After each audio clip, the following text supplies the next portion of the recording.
This is the Youthful and Useful podcast by Leap Africa. If you are worried enough about something, if you are passionate enough about something, it is an indication that you have capacity to do something about it. Answer the why and be able to tell it as concisely as possible.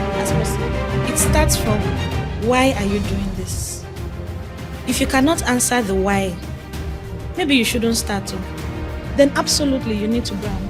You need to find elements that distinguish you from every other organization or brand that is doing the exact same thing that you're doing. Because guess what? No idea is new. Yeah. Somebody got it. Somebody is already doing it. It is how you do your own that is different.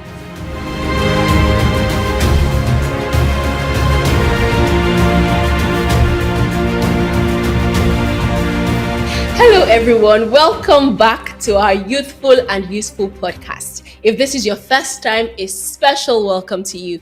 And if you're a return viewer, you are the absolute best. I'm sure that you'll find our conversations today very, very insightful. Thank you for joining us. My name is Joy Igunedion and I will be your host for this episode. This season, we are focusing on empowering you with fundamental principles and expert insights of social entrepreneurship as a means to address critical gaps and challenges faced by entrepreneurs across the African continent. So, let's get right into it.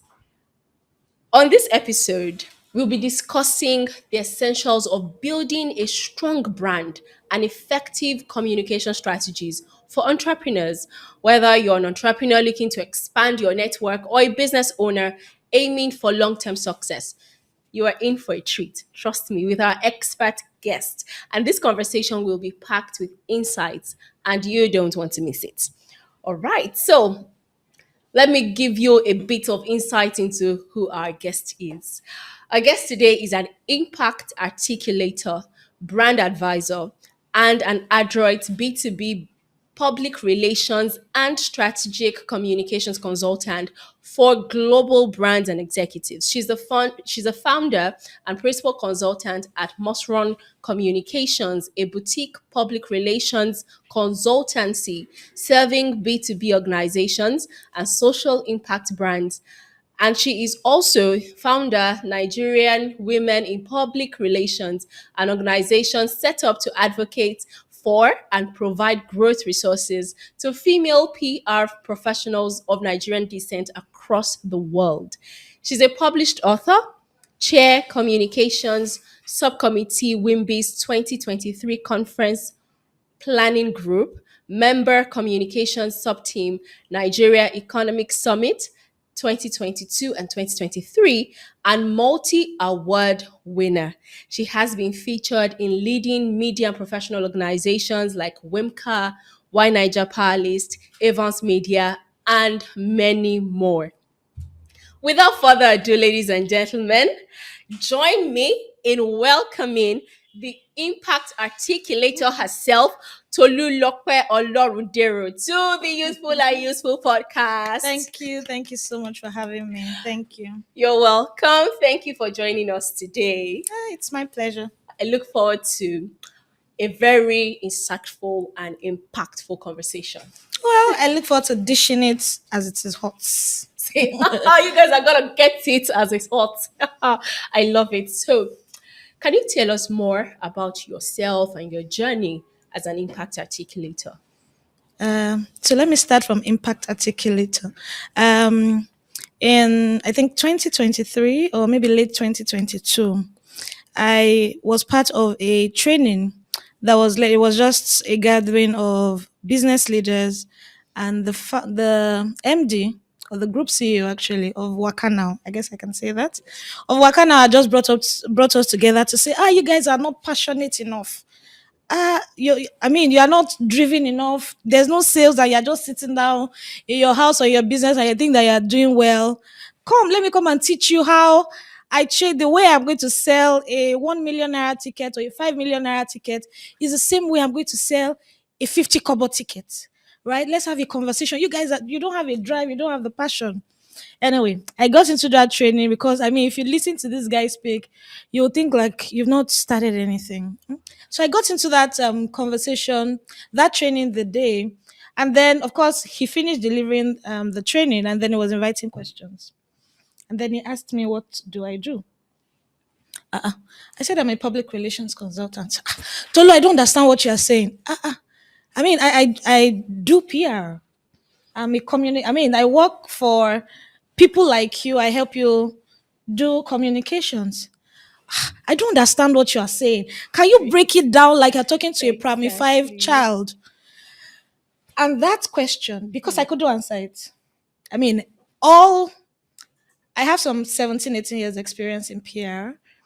And in that time space, if you ask me what I do, I tell you I'm a PR professional. Or as I advanced, a PR consultant. Nobody had ever asked me to break it down because my Hmm. assumption was if I say PR, even if you don't know it, I mean, I've invested a Exactly. lot of my time and years educating prospective current clients and just general public about what PR is. But it never came to me as to explain it to somebody that wants to pay me. Because the guy that was speaking, he was literally in that class telling us that he's taking a PR brief to a South African PR company. And I'm there in the class. And I can offer the same service. Hmm. But I couldn't explain what I do in the language that he understands. And yes. Um, that class ended around 12 noon that day. It was around Lekki one thereabouts. And I didn't drive. I stayed under the sun because I wasn't mad at myself, but I was disappointed in myself. I could do, I mean, I'm a communications professional. I'm not a novice on the job. And I couldn't on the spot break down exactly what I do. That was a challenge for me because he had then said, you need to be able to explain what you do in one sentence without using industry jargons. Hmm. And so I stood under the sun. I was trying to get a bus, but I still waited because it felt like if I didn't answer that question of what do you do in one sentence without saying PR, I'd failed. I mean, this was a prospective client that I could have gotten a big deal from, and I couldn't essentially sell myself. Anyway, thankfully, because I'm still a communications professional, I got the answer to that question and came up with a very straight one line answer. I'm a storyteller. I tell stories. My business is the business of telling stories for organizations, for social impact brands, and for senior executives that lead those organizations. At the end of the day, the bottom line of what I do is storytelling. And then for Impact Articulator, like I said, I tell stories a lot too. I hope I'm not going to overshoot this podcast. But then, so for Impact Articulator, I also attended a training around the science of getting rich. I mean, somebody introduced it to us in my family, and because of course, even in social entrepreneurship, you need funds to Yes. be able to drive your Yes. social desires and Money is passion. important. Money is critical, my Yeah. sister. So we got into this training of the science of getting rich because it's a science, not necessarily an art. If you take certain steps and follow certain principles, the end result is the same. It's also how I believe that excellence is not just a desire, it's something that you continuously do. And you can predict the end result that of something that will be excellent if anybody follows the same principles. Hmm. Just document it. Yeah. Follow the same thing. Even if you are dull, you will deliver an excellent result. Just follow the steps. So we got into this training and I was listening to this lady who is a photographer, right? And she said something about how, so when she's introducing herself, she doesn't say she's a photographer. She had said something around how capturing images sort of captures moments in the lives of people. And so I went back again to ask myself, okay, yeah, you tell stories, you do communication. What does that translate to in terms of changing the lives of people? And that's how the story of my social impact desires also became more crystallized. Is it just storytelling for its sake? Even if I'm telling stories for a profit brand, right? A business that is in the market to make money. At the end of the day, what do I want people to remember about that brand? It's the impact that it makes, not the product. The people, yes, but the people from a perspective of impact. And that informs how we even carry out our public relations strategies, the strategies we recommend to people, the platforms that we choose, the legacy projects. So interesting. Legacy project that we recommend to our executive clients to do, because it's not just about working. I mean, I've been in this business for a while. I've worked with very senior, particularly women, who have worked for some 30 plus years. They're on the edge of retirement, and then suddenly they realize, I'm nobody without my designation in this multinational. Once I leave, that's the end. Nobody knows me. That thing is always so crazy to me. I mean, of all the things you can do, of all the things you can be known for, the only thing that we know about you is that you are the MD of a bank. That's failure to me. So most of the time when these types of women come to us, we recommend legacy projects that is beyond their designation in any organization. It's about you as an individual. What legacy do you want to leave? Right? That organization is going to move on without you in another Yes. 10 years. So what do you want to be remembered for? Right? They are just going to be on a footnote in the timeline of how the organization grew. That's all. Sorry. Right? And so that's how I realized that it's about articulating impact. So many executives, whether you're a social entrepreneur, you're a business owner, whatever, even if you're a stay-at-home mom, right? At the end of the day, there's a deep desire for all of us to make an impact, even if it's an impact in my family. But for many people, the difficulty is in articulating it. Articulating that impact. And that's the gift that I have been blessed with. Think of the story of Moses and Aaron. If you're a Christian, Moses had the vision. Our clients have the vision. Aaron was there to help him articulate it. He knew it, he was a stammerer, he couldn't speak it. He said it to Aaron in the language that Aaron would understand. And Aaron took it to the people. And he spoke the language of the people.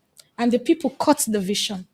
Right? At the end of the day, for me, for my business, Mosron Communications, and Nigerian Women in PR, our clients, the women that we're serving, own the vision. We are just stewards. We don't try to be in the front of people because the vision carriers are the owners of what we are saying. So you be in front. We just help you polish the language. We help you know the people you should be speaking it to. And we help you explain it in the language that will connect to the audience that you're trying to reach. Amazing. That's the work I do. Amazing. Amazing. Helping people articulate their vision, taking it from it just being somewhere in their head to saying it in a way that people are able to understand it and run with it. And you know what you said about the question that man had asked you. How would you explain it to a child? And I just Was remember crazy. how, recently one of the children around me asked, so where do you work? What do you do? And I had to take a moment to think about it. How am I going to explain to an Explain it. 8-year-old that, development sector, what's that? And it is so true. If you're able to explain to a child and a child understands, anybody Yeah, can understand. absolutely. Fantastic. Thank you so much. So this brings me to the question about brands and branding. So you hear oftentimes, oh, I'm a brand, or I represent this brand, or we want to rebrand. Everybody's just throwing around that word brand and brand. What do they really mean? What does branding mean? What is a brand? So I guess from two perspectives.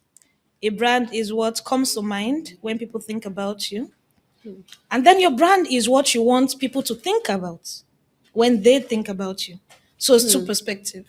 Because you can have a brand in your mind, right? That is A. But in the minds of the people that you are reaching, that brand is Z. There's a problem. There's a dissonance between your desire and reality, right? And of course, like you said, many people are thinking about brands and they're saying, I want to rebrand. What's the activity of their rebrand? They're changing color. Yeah. They're changing logo. Logo. They're changing the color of their office space. I mean, those are very minute, not negligible, but not the source, not the thing that sustains the brand. The logo is important, yes, because I mean, it helps with easy recall. But it's more about what do you want to do? Are you refining your vision? Are you refining how you want people to think about you? And then how are you carrying out those activities? Of course, all this mother, I'm changing my color, I'm changing my brand, changing my fonts. Very interesting. So many people forget it. Quick Yes. example. Do you know that there are two font types? I don't know the names of the font, but if I see that font, I know the names of the organization, whether they're the ones that use it or not. Right? So your rebranding effort could be to something as detailed as we want to change our font, because fonts that we use in writing on the system, they have character. Yes. There are some fonts that are proud. Yeah. There are fonts that are funky. They're just fun to be with. So again, all of that, they are expressions of your brand, right? For example, I mean, okay, I think I can't remember the name or how to pronounce it. But then when I was going to choose my personal font size, people say I'm serious. I don't know why. Am I not smiling? But they say I'm too serious. I don't know why. But I wanted a font that actually demonstrates that seriousness, right? But is also slim enough to show you that I'm flexible, right? And that's who I am as an individual. It reflects to things as at that level of detail, right? That my personality is reflective of the fonts that I use for my personal brand. Or you can come and pay me more. So he learn more about If you that. want to hear more about it, Come, let's talk about we have business. already taken down a few things. Okay, so your brand is what people think when they remember you. Absolutely. And it is also what you want them to think about you. Absolutely. Fantastic. Fantastic. Okay, so I know that you've worked with quite a number of organizations, across sectors Yes. when it comes to branding and all of that. But what would you say? Why would you say branding is crucial to businesses? Oh, it's important. Otherwise, you'll be lost at sea. There are so many businesses, social organizations, so many, everybody, even an individual is a brand. So if you don't want to be one of the many that we cannot remember, if you don't want to be a legacy entrepreneur, right? You just want to do it and go, and nobody remembers anything about you, then you are free to just coast along, right? But if you're looking to stand out from the crowd. So, there are this many images that you find on Google when you're talking about people standing out or a leader. All those images where there's like a bulb, all of them are black, one is white, Yes. or they are green. One standout color. Now, if you want to be part of all the black, it's okay. You can just coast along, focus on your work. That will not go very far, sorry. But that's the reality if you don't want to distinguish yourself. But if you want to stand out, you want to be recognized for the work that you're doing. You want people to remember you as an individual for the impact you are going to make, because your social impact organization is about impact. It's about the people that you touch, right? If you want to be remembered, be in the minds of those people when they think about work in your space, then absolutely you need to brand. You need to find elements that distinguish you from every other organization or brand that is doing the exact same thing that you're doing. Because guess what? No idea is new. Yeah. Somebody got it. Somebody is already doing it. It is how you do your own that is different. There are many PR consultants in the world. I'm different. My name is Tolucomms. There is no way you will come in contact with me that you will not remember me. That's a deliberate choice. It's intentional. It's not for fluff. That's how it is. I love it. Confidence here, Pogo. Oh, it's too much. It's too oh, much. God. This place is hot. As I'm sitting down here like this, even You can feel it. I'm thinking about my life right now. Joy. Oh, God. See, my name is Tolucomms. Oh, That's the name. When I'm gone 100 Oh, years from today, God. you have to be able to type Tolucomms. And know even me, that I she cannot passed. forget. You I don't cannot. interview somebody on a podcast. Her name is Tolucomms. That's my name. Love it. Love it. Love it. Don't Thank worry, you I'm not so proud though. much. We are in Africa. Because they say the shoulder pad is so high. My shoulder pad is that there's none safe for my She shoulder. didn't have I didn't have it. no shoulder pad. We're not proud. Okay, so thank you for sharing that. Actually, that was quite informative. Your brand is your persona. Really, it is who you are. And if you're just going to be there, just doing your thing, and then it's fine. Nobody would remember you. And it's interesting that there are people who are not doing as much as you're doing. There are people whose businesses are not as impactful as yours, but because they've branded themselves. Absolutely. Once they think about that industry, everybody's thinking about them. Absolutely. Meanwhile, you know they work more than them. Nobody do remember you. Because you are busy hiding your candle Hey. under the bushel. Oh, Sorry for you. I'm a city set on the hill. I will not be hidden. You can choose to be hidden or be like us. Don't hide your candle. Absolutely. That's it. Okay. So, in your experience, branding and working with different people across sectors, what are the core elements that make up a strong brand and identity for an entrepreneur? And how can entrepreneurs identify their brand's unique value proposition? What sets them? All of us are in the same industry sector. What sets me apart from the next person? Absolutely. Let's start with that unique value proposition. It starts from, why are you doing this? If you cannot answer the why, maybe you shouldn't start to. I don't know. Right? Guess what? Because it's the answer to your why that will keep you when the challenges come. When you have sent grant applications and all of them said no. When staff wants to frustrate you, my brother, my sister, it's your why that will help you to continue the work, because people are set to frustrate you. Right? But jokes apart though, your unique brand proposition really starts from that vision. Why are you doing this? Right? Because why every other person, maybe playing within the same space as you, wants to touch or reach the same set of people, the reason you want to reach them is always different. For some of us, it could be because of our personal experiences. We have women who run foundations for widows. It could be because of their own personal experience. It could be because they saw a woman who had that experience and they just want to be able to support people. Quick story. I like to tell stories. Obviously, She's a have you noticed? storyteller. I tell stories a lot. I have a friend who lost her husband just no 7 months into her second pregnancy, and they had waited for some 5 years before they got married. Before they had the first, and then he had an accident and he died with his parents. And I mean, this my friend is she was a, well, she wasn't, because it was the husband. She was a pampered wife. No. If you saw them, you'll know that it's Angel. Angel. And my friend's name was Angel. That's not the name we knew her with Sha. But anyway, she had to transition from this pampered life to now being responsible for two children.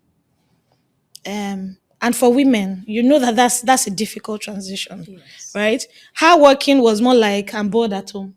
It wasn't because you have to go and work, right? So coming from that type of lifestyle to you have to work or you're dead, it's first a mind shift. It can cause mental imbalance beyond the actual tragedy that you're facing. Yes. So imagine doing all of that together. There's the loss of the husband. There's now the reality that I have to care for these children and myself. I have to I have to confront paying house rents, right? All of that put together, one of the things that she did was that she wrote a book about the experience, right? And in writing that book, she started speaking at church events, at other events about the experience and how she was able to mentally come out of that darkness, right? And I mean, there are so many people around us who have faced harrowing situations. And that's why sometimes I say that it may be painful, it will be painful.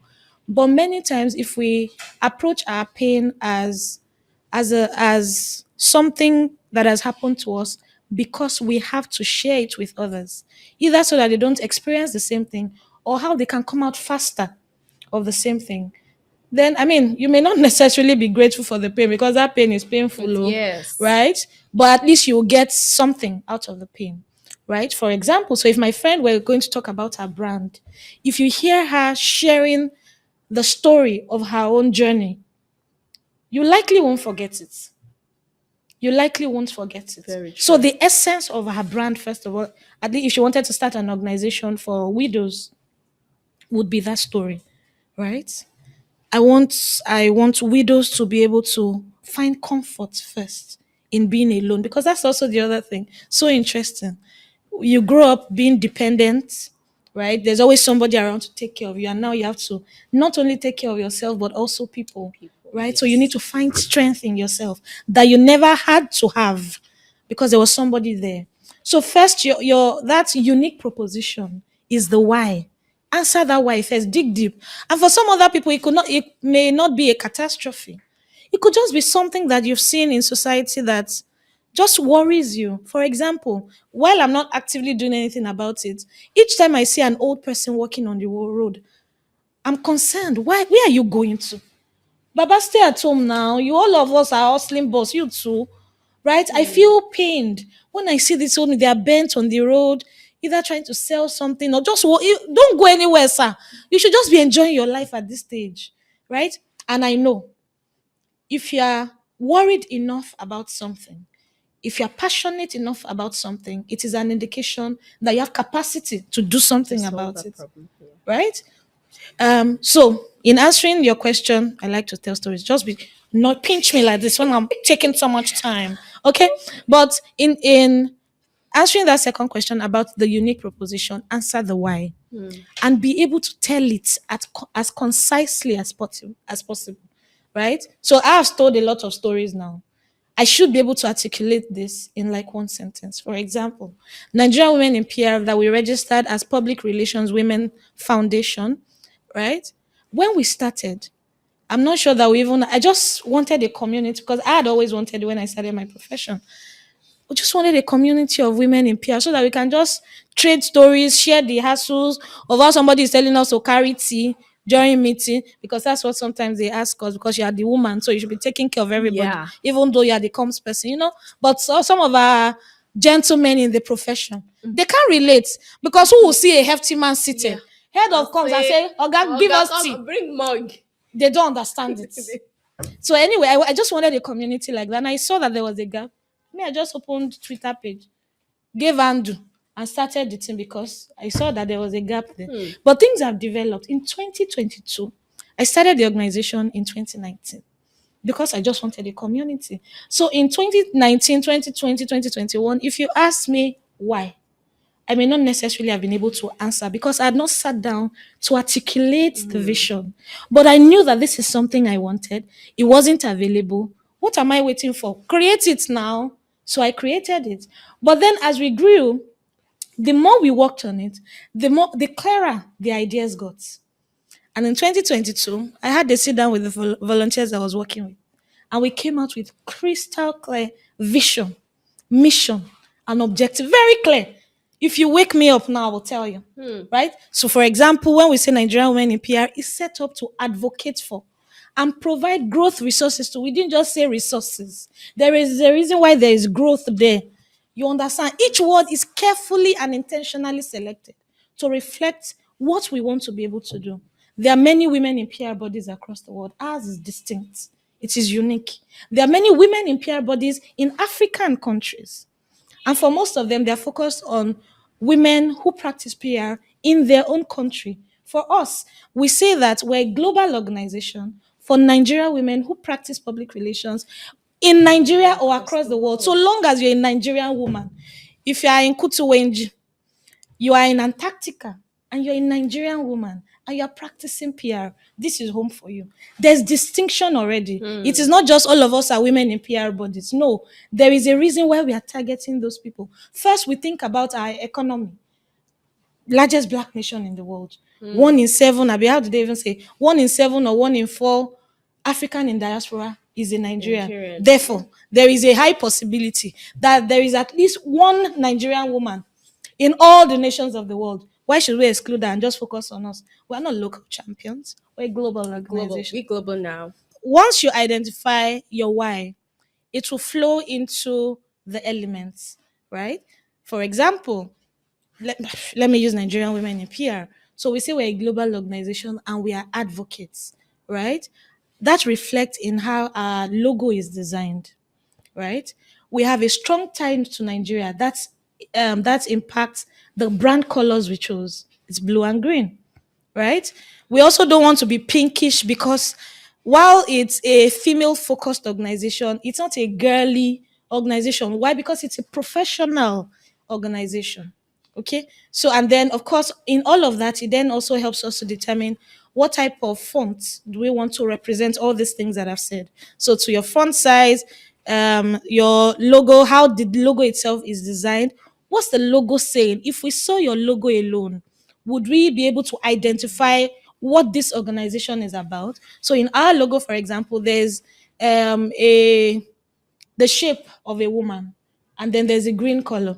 The woman is raising her hand, even though it almost wants to seem like we're activists. We are not, but it talks about us advocating, us not Yes. keeping quiet, because typically, as African women, first of all, society requires us to be quiet in the midst of our gentlemen speaking. How can a man be talking and you're talking? How many talkers? Yeah. You know, but in any case, but just saying that we are doing this work and we don't want to be quiet again.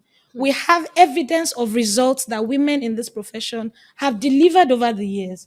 But because society requires you as a woman to be quiet, you don't speak up so much and opportunities pass you by, right? Because you can't talk about your results where people who will be searching to give opportunities are looking. You are quiet, you expect them to come and find you in your office. They won't come, right? So we've created a platform where you have the results. You don't want to talk about it yourself. That's okay. The organization will talk about it on your behalf. All of that package reflects in the logo, reflects in the thinking that aided the design of that logo. So your brand, your colors, your font, what's the design of your letterhead? So interesting. That detailed, right? So how do you place prominence? Is your focus on your management team or on the people that you're serving? So you see some social impact organization on the left side, if that's the design of their letterhead, Letterhead. all the names of the people. Chief Kiniko Hamish. I mean, it could be the focus, it could be because they are multinational. My perception of organizations like that, we're full of ourselves. Don't you know we have money? It's not so much about the people that they're impacting. So think about, especially if experts will come in contact with your brand, every element, or whether you're sending an email or you're writing, up to your signature, right? Sincerely, yours faithfully, kind regards, yours in service. Do you notice that churches, that's typically the signature there, because it's about service, it's not about us. Our signature at Nigerian Women in PR, together for growth. Remember our vision, Yes. our definition? To Yes. provide growth, Growth resources. At the resources. end of the day, for us, everything is about growth, right? And it reflects, and that's why your why, that your unique proposition, you need to internalize it because it must reflect in everything that you're doing. We say that if we do a program, we organize an event, we do a virtual webinar, and we don't get feedback from the people, we've just wasted our time. Because it's not just about delivering because in any case, who asked you work? Who sent you the work to go and do events? But you have now done event. The people that you did it for, you didn't allow them to talk to you. Yeah. So what's the point? Keep your event. If you didn't do it, nobody will ask. You have now done it and then you are not tracking impact. What's the point? So it's about growth, it's about documenting it so that we identify the areas where the people we are serving need support. We are not going to sit back in our office and assume that we know the problems of the people that we want to serve. Yeah. I've preached, my sister. The Wow. Rema is Wow. Rema. There's a cloud of glory in this place. My God. Hallelujah. And I think that one of the key things that you really said, and you said it a few times, what is your why? What is your why? That is what differentiates you from the other players within the same sector. What is your why? And as you were speaking about your friend who lost her husband, I remembered someone I know who had also lost her husband and how she has taken that pain and turned it into purpose. And she tells that story and she's out there empowering other widows. That is her why. She knows her why, and her why is different from your friend's why. So the Yes. way she's going about doing hers Hers. is completely different. Absolutely. And they're reaching the same audience. Yes, Can you imagine? exactly. The same target audience. Fantastic. You have to know your why. Absolutely. Why are you doing this? That is what will differentiate you. That is what will influence how you tell your stories and who you would say you are and what your brand does. Fantastic. Thank you so much. Okay, so let's dig deeper. In today's digital world, I mean everything and it's even Online. fast, everything is online. Wow. How do you maintain brand consistency? What are some of the practical strategies that you can employ and implement to ensure that your brand message is consistent across all platforms? So for instance, you have Facebook, you have Instagram, you have X, you have TikTok. So how do you want to pass one message across on all these platforms and ensure that everybody, different generations, baby boomers on Facebook and co, you have the millennials on like Instagram and TikTokers, Gen Z, how do you pass that same message across and they all understand what you're saying? Let me tell a quick story, obviously, that I've heard repeated from a PR consultant that I respect a lot. She talks about somebody trying to sell a bottle of water. They're trying to sell the same water, table water, to baby boomers. You're trying to sell the same bottle of water to millennials, and you want to sell the same bottle of water to Gen Z. It's the same water. Objective sell. How? How are you going to reach baby boomers who are likely grandparents now? You know, again, objective is sell. Target audience, 3 segments. And so she says, oh, if you're talking to somebody, a baby boomer is about 60, 65, 55. These people are more conscious about their health. They don't want to die early, right? And so you talk to them about the health benefits of water. How are you going to tell them? What platform are you going to choose? Are these guys on social media? They're watching TV. They're very invested in news. Yeah. Right? Even though they will slip off you. Now But say, let's yeah, you change can't, this. once you try to click the remote like this, No, say, I'm still touchlight, watching that. touchlight eyes I'm will still open. watching that. So you likely reach them on TV. Yeah. Likely reach them on radio for those who listen to it, right? But what the messaging that you're passing there is about health benefits, why you need to drink water as you age, so that it purges your system and all of. One objective to sell and reach people.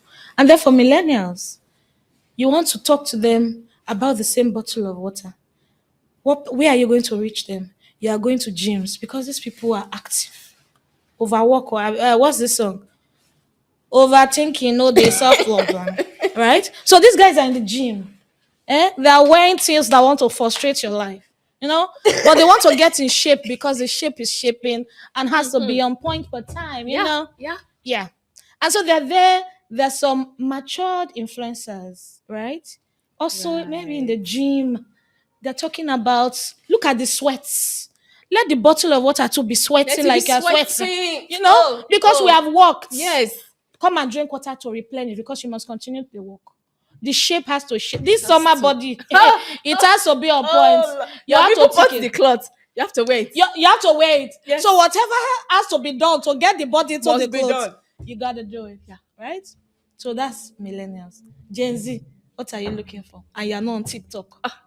You are not on TikTok. You are not doing short video. Challenge with the With the bottle of water. water. You The and bottle water have must to be dancing. We have created communication strategy for bottle of water. Look at that. Come and pay us, sir, mass. Anyway, but objective, like I said, the product is one bottle. What you are saying to each audience is different. Where you are reaching the audience is also different, right? So in reaching people, in managing interactions for your audiences across social media platforms, you first need to be very clear, right, on the audience that you're trying to reach. One big mistake you'll make as a social entrepreneur is to say, oh, our target audience is everybody.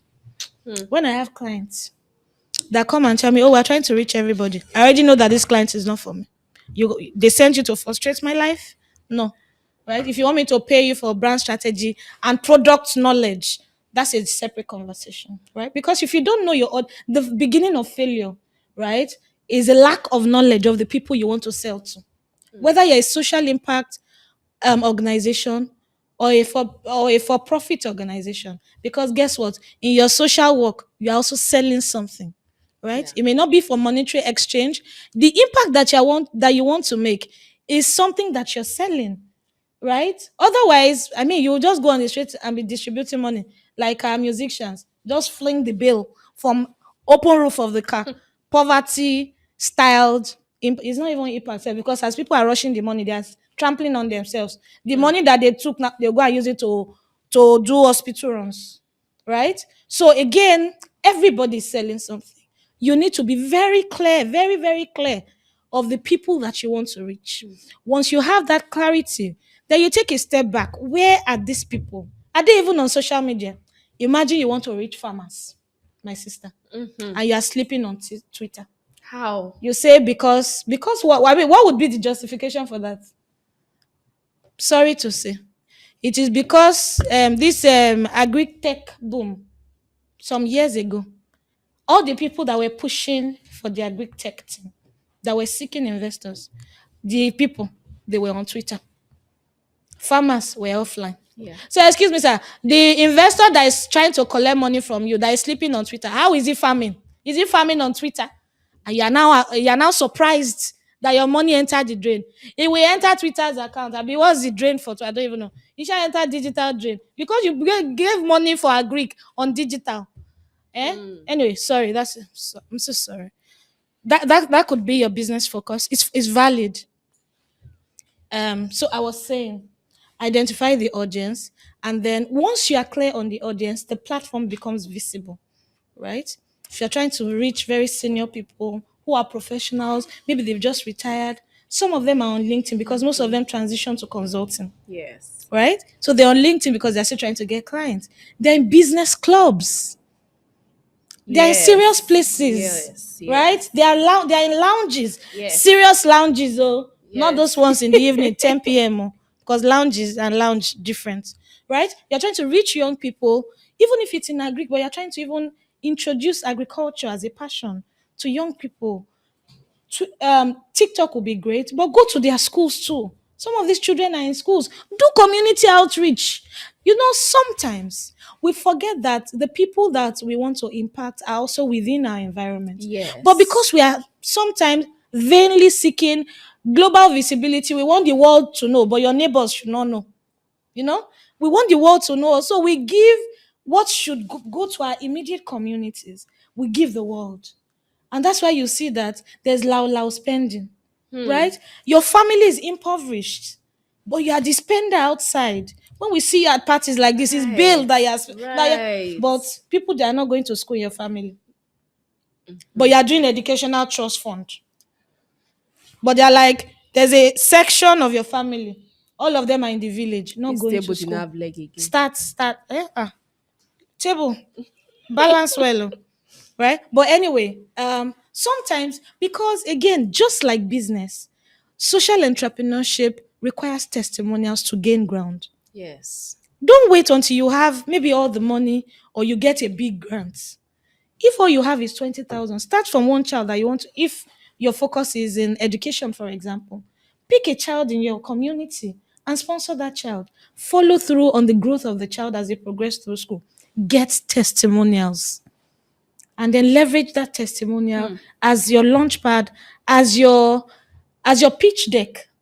These tech guys, I'm preparing a pitch deck. As your pitch deck, tell the story of that child, right? To attract more funding so that you can do more for children like that. But where you are going now, first of all, you will struggle to even get one person, a prototype. Sorry, let me productivize this. A prototype where you can then use to say, I tried it here, it's successful. Yeah. If you give me more money, this is how much more impact I can make. But yeah. Wow. Wow. Thank you so much. So you need to identify your target audience. Once you're able to identify them, it's easier to know what platforms they're on and how you can reach them. You may just even need to organize something within your community because that is where they are. Yeah. Fantastic. Okay, so given your expertise, I'm sure that you've seen some unexpected situations arise a number of times. How can entrepreneurs prepare an effective crisis communication plan to manage potential public relations issues while also maintaining brand reputation and building trust? Well, so first, by the nature of crisis, it is unexpected. That's the definition of crisis. If you were expecting it, then it's no longer There's a not a crisis, crisis. right? Having said that, the type of organization that you run, you should already be familiar with potential areas that crisis may come from. Say you're running an impact organization. Perhaps one of the two most frequent places where you'll get crisis from would be from people or from finance. There could be allegation of misappropriation of funds from grant partners. You could have people problem, right? Somebody goes out to say, actually, what we are saying that we are doing is not what we are doing, no. Right? Two issues. Whether it's a leadership problem, whether it's a staff problem, or whether it's just financial misappropriation, right? Because you're familiar with those potential issues, your responsibility as a social entrepreneur is to put mitigation strategies in place. If there's a potential for um, misappropriation, absolutely, you should ensure that there is checks and balances. No one person must do a final approval. So if one person is going to steal, there's somebody to check. To check. In Jesus, sorry, I'm a Christian. In Jesus' name, all of them will not be in cahoots. Hey, the spirit is flowing. Amen. flowing. They will not be in cahoots and still together. Yeah. Hopefully, the spirit of God will descend on at least one, and fire will be burning them to go and confess. Having said that, right? So because you already know that that's a potential area that can cause a crisis, you put mitigation strategies in place, so that that doesn't happen. And then you have a transparent system, either of reporting or for financial reporting. Right? Don't wait until the end of the year. Social entrepreneur, the founder, you're too busy. So nobody is checking. Are you doing an audit? Right? If it's still a growing business, even if it's quarterly, sit down with the people managing the money. How are we doing? This money, where did it go? This project, how is it going? The monies that we paid to these people, how far with it? Yes. Because obviously you need to be able to give a report back to the people who provided the funds. And then for the people, you see, it's interesting because me too, I've had people problems. But thankfully, I've not had a place where anyone will call me out online. But we're in Nigeria, we're in Africa. We have an abundance of talent, but we have a paucity of expert talent. On the one hand, people want to work on the one hand. On the other hand is they're not willing to sacrifice what is needed to do excellent work. Because excellent work doesn't just happen by I'm going to the office, I've closed. Yeah. Excellent work requires sacrifice. And not very many people are willing to do that. Right? And not very many organizations have the capacity to pay. There's also that. Let's be Yes. frank. Yes. Let's be frank. The money is not much. It's not much. It's project money. Right? Some of us are using our soup money to run the thing. Right? But you need to get good people on board to drive the vision forward. So how do you mitigate against issues where people problems may become an issue? I have found that the first and most important thing is to make sure that everybody that works with you buys into the vision. They must own the vision. Right? My boss is annoying me. Yes, but lives are perishing. And you are sleeping. Lives are perishing. And you are not praying and fasting. Right? So what's the vision of the organization? As the leader, you must be willing to invest the time to constantly remind people. Be a good person too. You cannot be stealing money now and say you want to be selling vision. What's my business with your vision? But be a good person, Yeah. right? But invest. It takes a lot of time. I was doing an onboarding for a new joiner in my team last week, and 2 hours I was still preaching this gospel, right, of Nigerian women in PR. And my husband passed, and he said he thought I was talking to a client. This new joiner is a client too.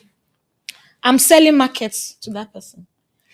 Individually, you must invest the time. You must be willing to give. So where you're not able to provide funding for ongoing trainings, for example, you will likely know a bit more than the people that has joined you.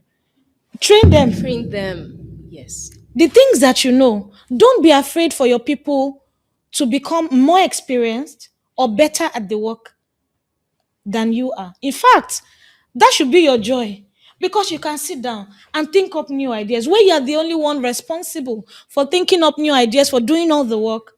You don't want to grow, desire to impact more people, and it is by providing capacity building opportunities for your team where you cannot afford it from a third party. Do it yourself.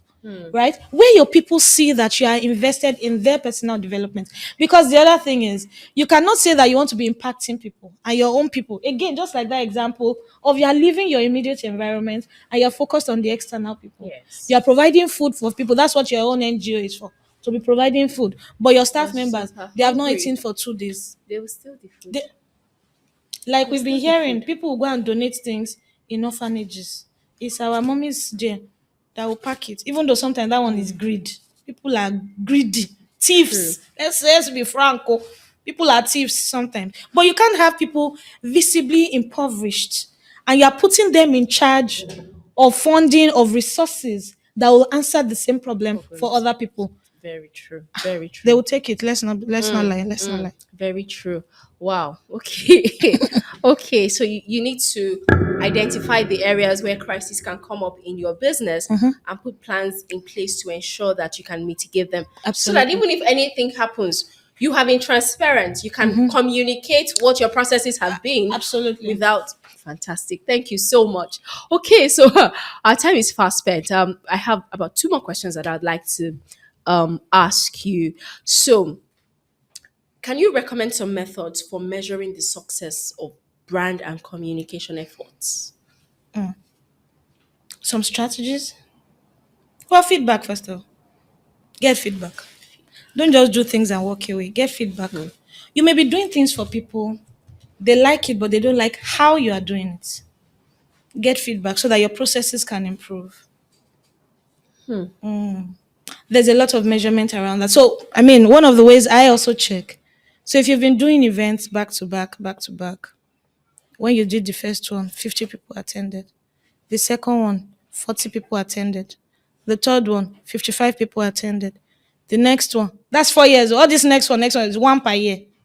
The next one, 60 people attended.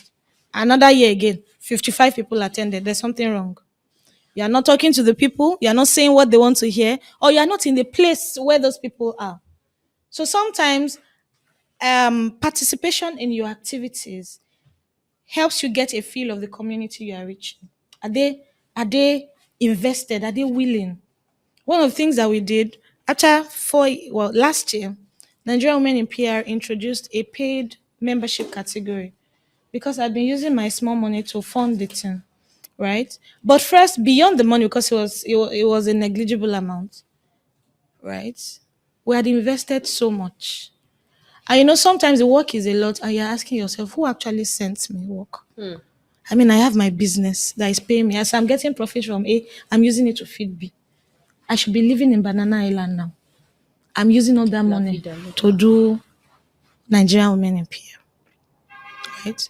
And so on the one hand is we just wanted to test, are there people who will put their money where their mouth is? Because again, you talk about your vision, you go around and people are like, wow, you are so audacious. Wow, I wanted to do this for years. I couldn't do it. Now that you have, fantastic. Okay, but we need money to run it. Fantastic. Will you put your money where this thing is? Yeah, so we got a couple of people who committed annual funds in terms of membership. And in the first instance, even if it was just 3 people, 5 people, it told us that there are people who first believe in this and who are willing to put consistent money into this, right?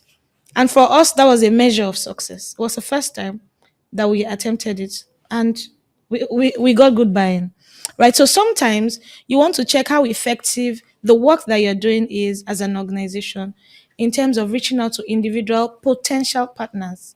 When you tell the vision to people who are not even within your space, how do they adapt to it? Do they see what you're seeing? Do they see the gap that you're seeing? Right? I think that's a measure in terms of how you can track impact. And you'll notice that I've not necessarily mentioned a tool. Right? So generally, again, I guess because of how my business is designed, Where so now the Mosron Communications, it's a boutique agency, it's a boutique firm. We try to say that we are not an agency, it's a consulting company.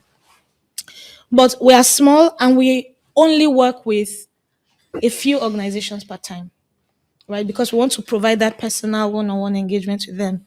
And because of that, largely we don't rely on tools. Tools are great, but tools can be tweaked, right? You can have bots, so you want to check perception management online, for example. That's something in PR where you check brand sentiment. What are people saying about our brand? And then you go on digital platforms to see, oh, when somebody tweeted this, they said great against your brand name, or they said, these guys are messing up. So positive, negative, right? But tools also don't necessarily understand language use, Yes. right? So before I even understood steez, imagine you putting steez, right, in a tool and then asking that tool to determine is this positive or negative? Positive stuff. Positive stuff. But your tool may not be educated to identify that, right? So I largely, and that's a personal choice, largely stay away from tools. But then the organizations I run are designed to be niche and boutique, right? So I prefer to engage the people that we are reaching through surveys, right? Because obviously an individual needs to fill a survey. So it's not this tick a box and go away. Reach the people. The people will tell you what they need. Let the people speak to you. Let the people speak to you. Fantastic. Feedback is very important. Whatever it is that you're doing, get feedback from the people that you're serving so that you know that's one of the ways you can measure whether whatever you're doing is successful Or not. Communicate with them, engage them. Fantastic. This has been a really, really, really insightful and impactful conversation, I must say. And because we've run out of time, tried. we're going to move straight to final words, right? Okay. So, what would be your final words as advice to entrepreneurs, innovators who are just starting out or who have even started and then they've listened to you and realized that they need to brand what they're doing properly? What would be your advice to them as they start this branding journey? Well, don't feel bad if you don't have a brand at the moment. Nothing is ever perfect. And that's why people rebrand. Nothing is ever perfect. Um, Allow yourself to think about this organization that you're running in 50 years from now, right? One of the mistakes that many social entrepreneurs make is the idea, the concept is built around them as an individual, right? And so many times you find that the organization reflects their personality, right? And that can impact the design of your brand. Get people. I know it's difficult, but get people around you, right? And share the vision of this organization and get input. Be very willing to get input from people, right? If you stay in your head too long, it can explode. But beyond that, you will just be saying what you put in. Get fresh insights from people. I was watching a short video very recent, maybe 2 days ago, yesterday. Mark Zuckerberg, founder of Facebook, well, Meta now, and he was saying that ideas are never fully formed. If you wait until the idea that you have or the idea of a brand that you want it fully formed, you want everything clear in your mind before you implement, you will never implement it. It is not true that everybody that you're seeing today that you admire, online, offline, that's not how they started. True. They've gone through a process of growth. Don't stay in one spot. If your desire is to grow, grow, but don't be pressured to grow. Many times you will be challenged about not being ambitious enough. Why don't you want to grow this thing that you're doing beyond the village? Your own vision, your unique proposition could be that you just want to focus on the village. Don't be pressured to expand, but don't be intimidated to grow. Fantastic. Don't be pressured to expand and don't be intimidated to grow. I think growth is really, really important. Thank you so much, Tolulope, for Thank you. sharing out of your wealth of knowledge. I mean, I must say that you're quite knowledgeable. Thank and you. thank you for sharing some of your knowledge with us. Thank you so much for having me. To our awesome audience, thank you for watching today's episode. I'm sure that you have gained a lot from what our guest said. You need to know your why. That would help in telling the story of your brand. It is what people think of when they see anything that has to do with you. And it is also what you want them to think. So it is time to begin to work on your brand such that what people think of is exactly what you want them to think. Now, if you found this episode useful, give us a thumbs up, like it, share it with other people because they will also find it useful. Share it with them, subscribe to our channel. Finally, click the notification bell. That bell, yes, click it. Fantastic. So that when we post these videos that have so much knowledge, useful knowledge, you'll be the first to know about it. And for more insightful episodes like this, please visit our website at www.leapafrica.org/podcasts. You can also follow us on social media at Leap Africa on Instagram, LinkedIn, Facebook, X, formerly Twitter, and of course, TikTok for more updates. Until the next episode of the Youthful and Useful podcast, continue to create value. Bye.